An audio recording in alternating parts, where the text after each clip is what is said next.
প্রত্যয় অনেক বেশি ইমোশনাল।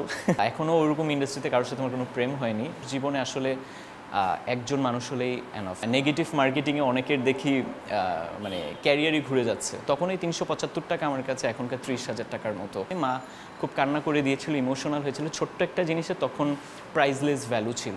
আজকে কোন নাটকে শুটিং করছেন? আজকে হচ্ছে বেসিক্যালি একটা ঈদের প্রোডাকশন আমরা করছি। সো কোরবানি ঈদের জন্য আমার প্রথম প্রোডাকশন, যেটা আমি শ্যুট করছি। আর নাম হচ্ছে বর্ষা ও বাদলের গল্প। আমি আপনার কাজের বিষয়ে কথা বলার আগে জানতে চাইব, নির্মাতা কেন, অভিনেতা নয় কেন?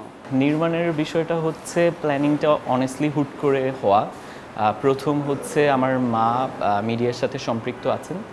উনি অভিনয় করতো ইন আ কনসিস্টেন্ট বেসিস। একটা সময়ে যখন আমাদের এই জেনারেশনের আগের জেনারেশন যখন কাজ করতো, তখন আমার রেগুলার বেসিসে কাজ করতো।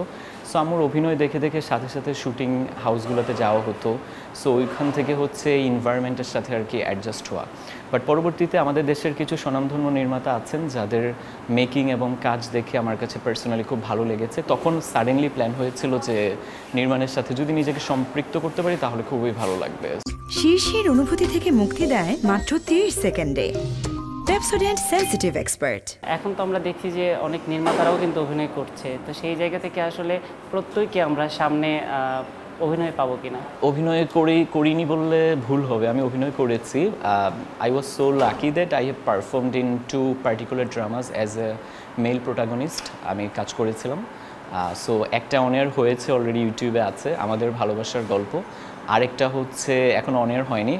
সো ওইটা হচ্ছে প্রিয় মা, মাকে বেস করে একটা স্টোরি ছিল। পাশাপাশি বিভিন্ন নাটকে লাইক প্যারালাল গল্পে বা ইম্পর্টেন্ট যদি কোনো চরিত্র বা পছন্দ হয়, যদি এরকম টুকটাক অভিনয় অনেক করা হয়েছে। এই মুহূর্তে আসলে আমাদের ইন্ডাস্ট্রির অবস্থাটা কেমন নির্মাণের ক্ষেত্রে? কারণ আমরা দেখি যে একটা নাটকের ক্ষেত্রে বাজেট আমরা সেরকমভাবে পাই না, বা যেই রকম চিন্তা করা হয় বা যে ধরনের কাজ আমি করতে চাই সেই তুলনায় হয়তো বা বাজেটের কারণে আমার চিন্তার জায়গাটা সংকুচিত হয়ে যায়। তো একটু জানতে চাই আপনার কাছে, যেহেতু আপনি নির্মাণের সঙ্গে আছেন। ডেফিনেটলি আমাদের বাংলাদেশের ইন্ডাস্ট্রির কথা যদি বলি, নাটকের দুইটা জিনিস হচ্ছে আমাদের পার্টিকুলারলি মনে হয় যে রিসোর্সের ক্ষেত্রে যদি আমরা ওই দুইটা জিনিস বেশি আরও ইমপ্লিমেন্ট করতে পারতাম আমাদের কাজে, তাহলে আরও ভালো হতো। First one would be like time. সময়টা কম।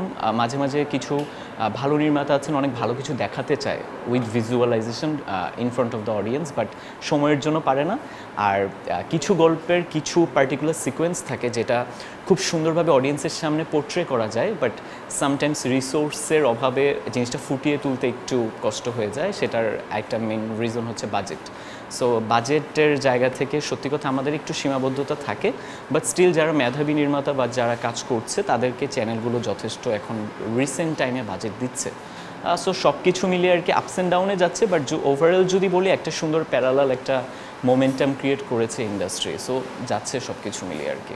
আপনি এই প্রজন্মের নির্মাতা, এই প্রজন্মের আর্টিস্ট দিনে কাজ করছেন, কিন্তু আপনি যেমনটা বলছিলেন যে আসলে আন্টির কাজের সুবাদে কিন্তু আপনি আগেও শুটিং সেটে আসতেন। আসলে এই প্রজন্মের অভিনয় শিল্পীদের সঙ্গে কাজ করা কতটুকু চ্যালেঞ্জিং, বা টাইম, বিহেভিয়ার সব কিছু মিলে যদি বলি, আসলে আপনি সেই সময়টা দেখেছেন, এই সময়টা আপনি এক্সপ্লোর করছেন। এখন অনেস্টলি আর্টিস্টদের আমার কাছে মনে হয় উইথ ডিউ রেসপেক্ট ব্যস্ততাটা অনেক বেড়ে গিয়েছে। আগে হচ্ছে ইউটিউবের বা সোশ্যাল প্ল্যাটফর্মগুলো ছিল না, টেলিভিশন কেন্দ্রিক হচ্ছে নাটকগুলো ছিল। তো সবাই হচ্ছে মানে টিভির চাঙ্ক ওয়াইজ বা স্পেশাল ওকেশন লাইক ঈদ, পুজো, ওই সময়গুলোতে নাটক হতো। তো প্রত্যেকটা আর্টিস্ট তার স্কেডিউলটা জানতো যে সামনের এই ফেস্টিভ্যাল উপলক্ষে আমার কী কী কাজ করতে হবে। বাট এখন এত এত প্ল্যাটফর্ম হয়েছে, আর্টিস্টও বেড়েছে, অনেস্টলি নির্মাতাদের অনেক নির্মাতা আরও সংখ্যা বেড়েছে এবং সবাই কাজ করছে, কিন্তু ব্যস্ততার কারণে দেখা যাচ্ছে কিছু কিছু ক্ষেত্রে কাজের কোয়ালিটি একটু কমে গিয়েছে আগের থেকে, স্পেশালি গল্প বলার ক্ষেত্রে। অনেক সিনিয়র আর্টিস্টকে আমার নাটকে কাস্ট করেছি, ওনারা অলওয়েজ দেখেছি একটা ক্যারেক্টার নিয়ে খুব ভাবে, এবং sometimes they would like to sit with the director, যে কার সাথে কাজ করছে তার সাথে ক্যারেক্টারটা নিয়ে একটু ডিসকাশন করবে। তখন দেখা যায় আমাদের জন্য, আমরাও এত দৌড়ঝাঁপের উপরে থাকি, তাদের সাথেও বসা হয় না। সো তাদের ওই কালচারটা অনেস্টলি সুন্দর ছিল, আর গুছানো কাজ হতো। এই জায়গা থেকে এখন একটু ব্যস্ততার কারণে কিছু কিছু কাজে একটু গোলমাল পেকে যায়, বাট ব্যস্ততা হওয়া সত্ত্বেও আমাদের আর্টিস্টরা যে আউটপুটটা দিচ্ছে সেটা সো ফার সো গুড আর কি, আমার কাছে মনে হয়। প্রত্যেক নির্মাতারই তো স্বপ্ন থাকে বড় পর্দায় বা বড় ক্যানভাসে নিজের কাজকে তুলে ধরা। সেই জায়গা থেকে আসলে আমরা আপনার সিনেমা নির্মাণের ভাবনা নিয়ে একটু জানতে চাই। Definitely I would love to make a cinema. আমার ড্রিম স্বপ্ন আছে যে আমি ফিল্মে কাজ করব। তবে ফিল্মের আগে হচ্ছে এখন তো ওটিটি প্ল্যাটফর্মগুলো অনেক বেশি ইনক্রিজ করছে, ভালো করছে, মার্কেটিং স্ট্র্যাটেজিটা অনেক বেশি মানে এক্সটেন্ডিং হয়েছে। সো ওই জায়গা থেকে আমার কাছে মনে হয় আগে ওটিটিতে ভালো কিছু করে কয়েকটা প্রজেক্ট বানিয়ে দেন হচ্ছে ফিল্মের চিন্তা করবো। আগে দেখবো যে ওটিটিতে আমার পারফরমেন্স কেমন হয়। এই বছরের লাস্টের দিকে আশা করি ভালো কোনো ওটিটির গল্প নিয়ে দর্শকের সামনে আসবো। এরকম গুড লুকিং কোনো নির্মাতাকে যখন অডিয়েন্স দেখবে অবশ্যই তার সম্পর্কে জানতে চাইবে যে আসলে ব্যক্তি প্রত্যয় কেমন। ব্যক্তি প্রত্যয় অনেক বেশি ইমোশনাল, তারপর অনেক বেশি responsible, I would say. Appreciation হচ্ছে, বাট ইটস ট্রু, অ্যাপ্রিসিয়েট করার মতো কোনো কিছু যদি অ্যাট্রিবিউট থাকে সেটা বলা উচিত। আমি আমার ফ্যামিলির প্রতি অনেক বেশি রেসপন্সিবল, আর মানুষ হিসেবে আমি অনেক সিম্পল লাইফ লিড করি। আমার মাঝে আমার জেস্চারে কোনো পশনেস যেটা বলে সো কল্ড এরকম কখনো কোনো কিছু থাকে না। বর্তমান সময়ে যারা নির্মাণের সঙ্গে জড়িত আছে বা যারা নির্মাতা আছে তাদের সঙ্গে কিন্তু আমরা নায়িকাদের প্রেমের গুঞ্জন শুনতে পারি অনেক সময়। তো সেই ক্ষেত্রে আসলে প্রত্যেকে নিয়ে কখনো এই ধরনের গুঞ্জন আমরা শুনবো কিনা, বা আসলে একটু তার লাভ লাইফটা কি। স্পেশালি বাংলাদেশের মতো দেশে নেগেটিভ মার্কেটিংয়ে অনেকের দেখি মানে ক্যারিয়ারই ঘুরে যাচ্ছে আলটিমেটলি। সো ওই জিনিসটা আসলে আমি চাই না যে আমার সাথে কখনো ট্যাগ লাগুক। I am so lucky that I have found some friends, অ্যাক্ট্রেসেসের কথা বলছি, যারা খুব ভালো আমার ফ্রেন্ড, এবং তাদের সাথে আমার কাজ নিয়ে অনেক বেশি ডিসকাশন হয়। তারাও বলতে পারবে অ্যাজ এ হিউম্যান বিং আমি কেমন। আমি ট্রাই করি সো সাপোর্টিভ হতে তাদের প্রতি। বাট এখনও ওরকম ইন্ডাস্ট্রিতে কারোর সাথে আমার কোনো প্রেম হয়নি, ফরচুনেট ওর আনফরচুনেট। বাট আমার এরকম কোনো চিন্তাভাবনা আপাতত নেই।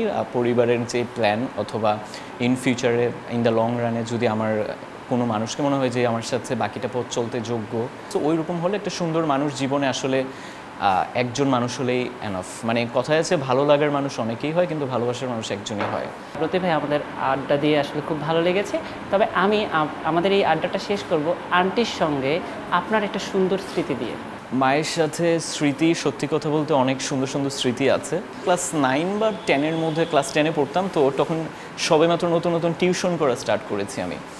তো পকেট মানি এত ছিল না, আলহামদুলিল্লাহ আই এম সো লাকি যে এখন আমার একটা ভালো পকেট মানি এবং আমি ফ্যামিলিকে কন্ট্রিবিউট করতে পারি। বাট তখন আমার কাছে 200-300, আপনি হয়তো বা এক্সপিরিয়েন্স হবে, 200-300 টাকা অনেক কিছু ছিল আমাদের কাছে যখন আমরা এই 9-10-এ পড়তাম। সো মাদার্স ডে ছিল, আমি একটা ছোট্ট একটা ফুলের নকশা করা একটা পট আমি ওইটা কিনেছিলাম। তো তখন আমার কাছে এটা প্রাইস নিয়েছিল মোস্ট প্রবাবলি 375 টাকা। তো ওইটা নিয়ে আমার কাছে রিক্সা ভাড়া ছিল না, এবং প্রচণ্ড বৃষ্টি শুরু হয়েছিল।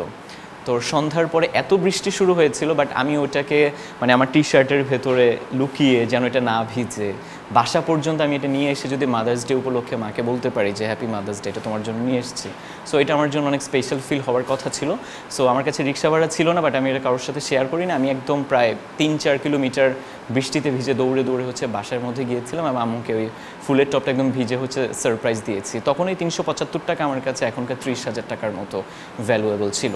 সো মা তখন যে প্রথমবার মোস্ট প্রবাবলি আমি মাদার্স ডেতে একটু কিছু গিফট করেছি, মা খুব কান্না করে দিয়েছিল, ইমোশনাল হয়েছিল। ছোট্ট একটা জিনিসের তখন প্রাইসলেস ভ্যালু ছিল। সো ওই জিনিসটা আমি কখনো ভুলি না। এখন হয়তো বা অনেক টাকা পয়সা পাবার কারণে অনেক কিছু হয়তো মাকে দেওয়া হয়, বাট বলে না সব কিছু ফার্স্ট টাইম অনেক স্পেশাল হয়। সো ওই ফিলিংসটা আমার খুব মনে পড়ে আর কি।